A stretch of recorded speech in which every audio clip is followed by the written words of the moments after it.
बोलो जयकारा बोल मेरे श्री गुरु महाराज की जय। सौभाग्यशाली गुरुमुखो, श्री सद्गुरुदेव महाराज जी ने सन 1974 में जब प्रथम बार बेंगलोर में कृपा फरमाई तो मैसूर धरती के भाग्य भी जाग गए, जहाँ के कण कण में हर्ष समा गया है। संपूर्ण वातावरण सुगंधित हो उठा है। महापुरुषों के चरण रज का दिव्य स्पर्श पाकर यहाँ के प्राकृतिक सौंदर्य में चार चांद लग गए हैं।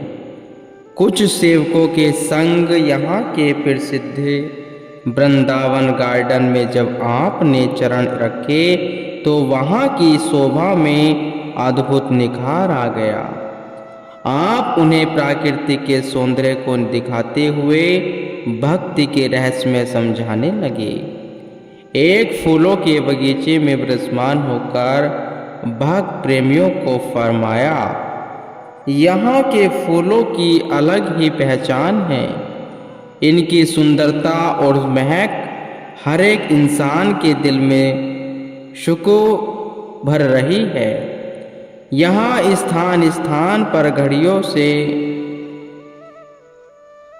पहाड़ियों से बहते हुए झरने भी दिल और दिमाग को तरोताजा कर देते हैं।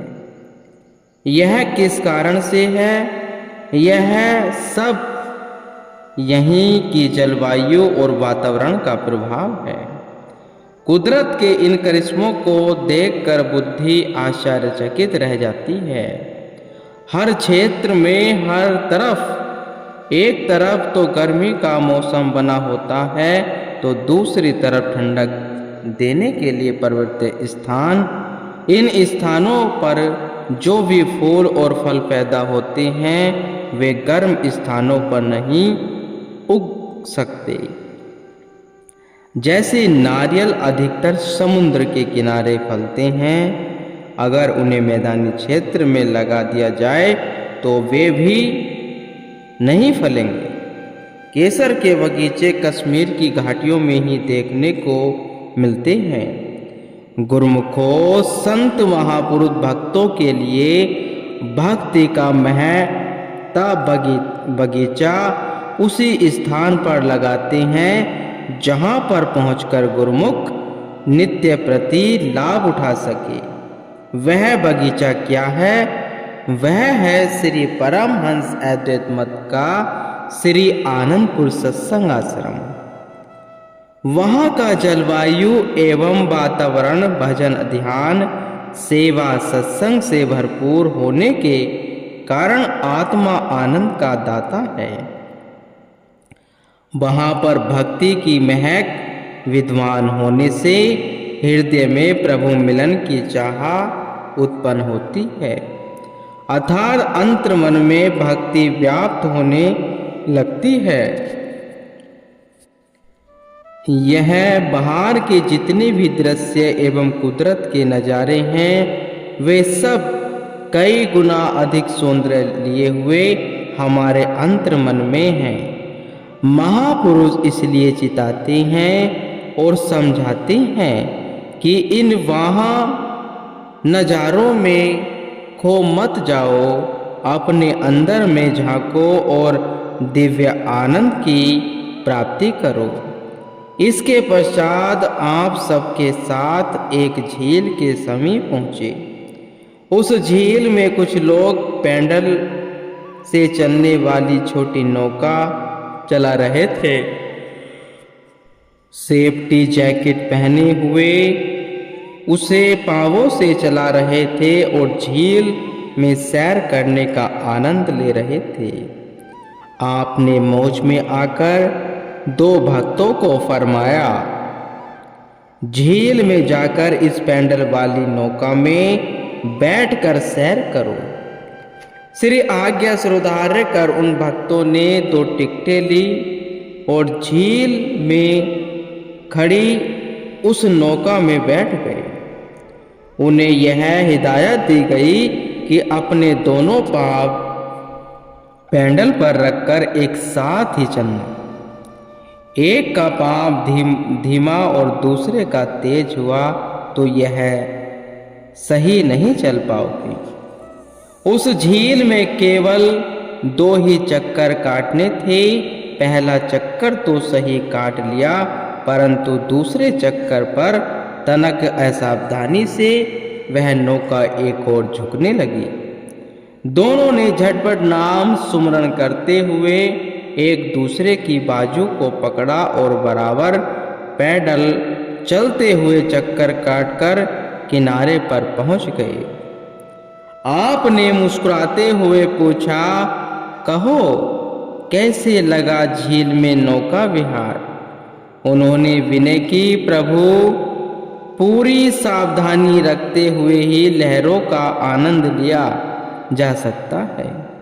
फिर हमारा ध्यान तो आपकी ओर ही केंद्रित था।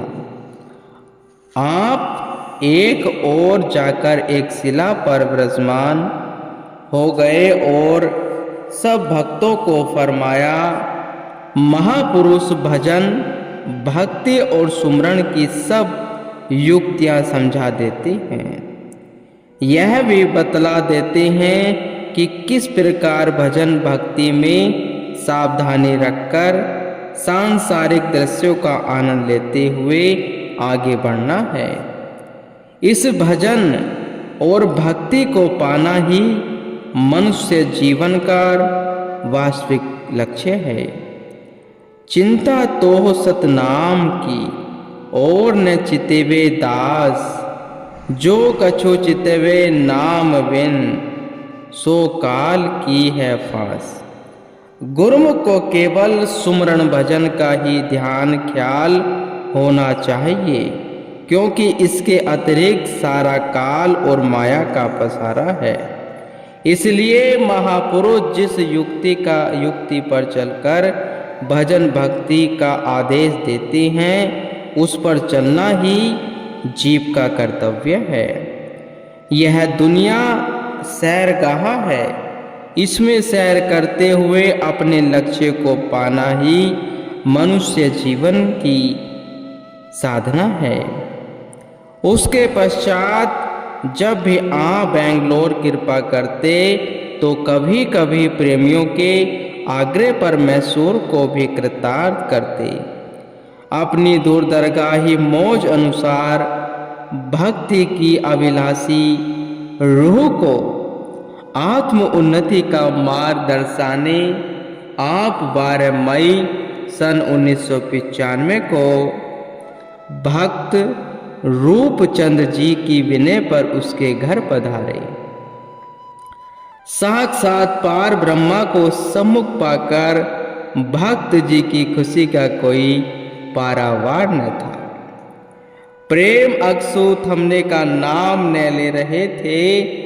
आपने श्री प्रवचन फरमाए, जिस प्रकार डॉक्टर की दवाई के सेवन बिना रोगी का शरीर स्वस्थ नहीं होता, उसी प्रकार संत महापुरुष जो रूहानी डॉक्टर होते हैं, उनके द्वारा दिए गए नाम के जपने से तन और मन की व्याधि नहीं व्यापती। तन को निरोग रखने के साथ साथ आत्मा को, जिस पर जन्मों के मलिन संस्कारों की परतें चढ़ी हुई हैं, उसे भी सतगुरु वैद्य द्वारा प्रदान की गई वचनों की औषधि का सेवन करके निरोग रखना अति आवश्यक है। कहा भी है, सतनाम निज औषधि, सतगुरु देहे बताए, औषधि खाए पथ रहे, तय के वेतन जाए। परम संत श्री कबीर साहिब जी कह रहे हैं, सतपुरुष ही आत्मा को परमात्मा से मिलाने के सब साधन जुटाते हैं। जो उनकी चरण शरण में आकर उनके द्वारा मार्ग पर चलते हैं, वचनों का अक्षरश पालन करते हैं, वे सभी कष्ट कठिनाइयों को पार करके अपनी मंजिल मकसूद को पाकर मालिक की प्रसन्नता को प्राप्त कर लेते हैं। श्री वचनों की अमोलक दात को पाकर गुरुमुखों का हृदय शीतल शांत हो गया और भक्तों ने प्रेम भक्ति से पूर्ण भजन बोले। आपने सबको आशीर्वाद प्रदान कर निहाल कर दिया। तत्पश्चात महाप्रभु जी कुछ महात्मा जनों एवं भक्तों सहित वृंदावन गार्डन में पधारे। वहाँ म्यूजिकल वफारे चल रहे थे। आपने फरमाया कि ये वफारे म्यूजिक संगीत से दर्शकों को आकर्षित कर आनंदित करते हैं। ऐसे ही अंदर में अनाहत नाद सुनने से दिव्य आनंद से आत्मा झूमती है। प्रकृति के हर रंग में अंतर में झांकने के संकेत मिलते हैं। वहां से वापस आकर आपकी मैसूर में सत्संग आश्रम बनाने की मौज हुई। बाई ध्यान शांतानंद जी एवं वहां के प्रमुख भक्तों को पास बुलाकर फरमाया कि ऐसी कोई जगह देखो जो बस स्टैंड और रेलवे स्टेशन के पास हो, ताकि संगत को आने जाने में पूर्ण सुविधा प्राप्त हो सके। श्री आज्ञा अनुसार एक स्थान को आश्रम के लिए सर्वथा उचित जानकर खरीद लिया गया। नीचे श्री मंदिर और ऊपर चौबारे का निर्माण कार्य आरंभ हो गया। दिन के समय मजदूर निर्माण कार्य में लगे रहते। गुरुमुख सेवकों का यह नियम था कि निर्माण कार्य के लिए सीमेंट का मसाला बनाने के लिए सब सामान रात्रि समय तैयार करके जाते। एक दिन संयोग कुछ ऐसा बना कि मजदूरों की हड़ताल हो गई और वे सुबह काम पर न आए। किंतु यह क्या है, एक बहुत ही आश्चर्यचकित घटना घटी कि सेवक जन रात को जो मसाला बनाकर गए थे, अगले दिन कुछ एक भक्तों ने आकर श्री प्रभु जी के सुंदर ध्यान को हृदय मंदिर में बसाते हुए उस मसाले से दीवार का कार्य पूर्ण कर दिया। जो काम 100 से भी अधिक मजदूरों द्वारा दिन भर में पूर्ण होना था, वह कुछ एक भक्तों के प्रयास से कैसे संभव हो गया। यह सब श्री सद्गुरु महाराज जी की कृपा के प्रताप से ही हो पाया। आप अंदर ही अंदर गुप्त रूप से सेवक के तन मन में ऐसी स्वीकृति भर देते कि सेवक को थकावट भी नहीं होती और महीनों का काम दिनों में और दिनों का काम कुछ घंटों में हो जाता है। इस प्रकार सेवा कार्य चलता रहा। श्री मंदिर और चौबारा बनकर तैयार हो गया। जिस दिन वह जिस शुभ घड़ी की सबको इंतजार थी, वह शुभ मुहूर्त की खुशियां भरी शुभ वेला आ गई और श्री सद्गुरु महाराज जी ने 17 जून सन 1996 को प्रातः अमृत वेला में निज कर कमलों से श्री परमहंस महान विभूतियों की पावन प्रतिमाओं को दिव्य सिंहासन पर विराजमान किया। हार पीताम्बर पहनाए, केसर तिलक लगाया, श्री आरती पूजा का कार्यक्रम हुआ। तत्पश्चात आपने अपनी मधुर वाणी में फरमाया, प्रति एक जीव भक्ति की अभिलाषा लेकर ही इस संसार में आया है। भक्ति ही जीव को सब बंधनों से छुड़वाकर मालिक के संग मिला सकती है, उसे सुख स्वरूप बना सकती है। कहा भी है, राम भक्ति मन उर बसे जाए, जाके दुख लवलेस न सपने होता के। चतुर शिरोमणि देह जग माही, जे मनि लागी सुज तन कराही। श्री रामचरितमानस में जिसके हृदय में मालिक की भक्ति निवास करती है, उसे स्वप्न में भी दुख नहीं भासता। इस संसार में वही चतुर और सयाना है जो भक्ति रूपी मणि को प्राप्त करने के लिए दिन रात प्रयत्नशील रहता है। जिसके पास नाम और भक्ति का धन है, वही वास्तव में धनवान है। महापुरुष इस नाम और भक्ति का धन एकत्र करने के लिए ही सब साधन जुटाते हैं। आज जो इस श्री मंदिर का मुहूर्त हो रहा है, यह भी इसलिए किया जा रहा है ताकि गुरुमुख जन यहाँ आकर रूहानी फैज उठा सके। आप भाग्यशाली हैं, आपके पूर्व ले संस्कार हैं जो आपको महापुरुषों की चरण शरण मिल गई है, नाम की दीक्षा मिल गई है। महापुरुषों की यही मौज होती है कि गुरुमुख जन अधिक से अधिक इसकी कमाई करें और श्री आज्ञा हुक्म में चलकर अपना लोक परलोक संवार ले। इस प्रकार आपने एक ऐसे स्थान पर नाम भक्ति का डंका बजा दिया जहां लोगों को इस विषय में कोई भी जानकारी नहीं थी। यहाँ तक कि कन्नड़ भाषा के अतिरिक्त वह अन्य किसी भाषा को जानते ही न थे। अधिकारी संस्कारी रूहें यहाँ आकर आध्यात्मिक लाभ प्राप्त करने लगी।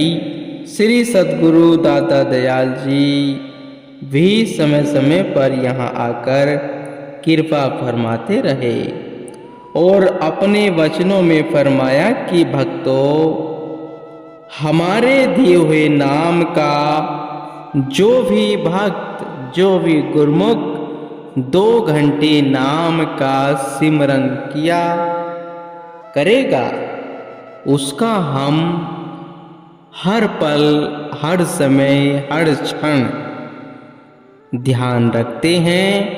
और सत्य वचन है कि श्री गुरु महाराज जी हर गुरुमुख को हर पल, हर समय निकाल कर भक्तों के संग रहते हैं।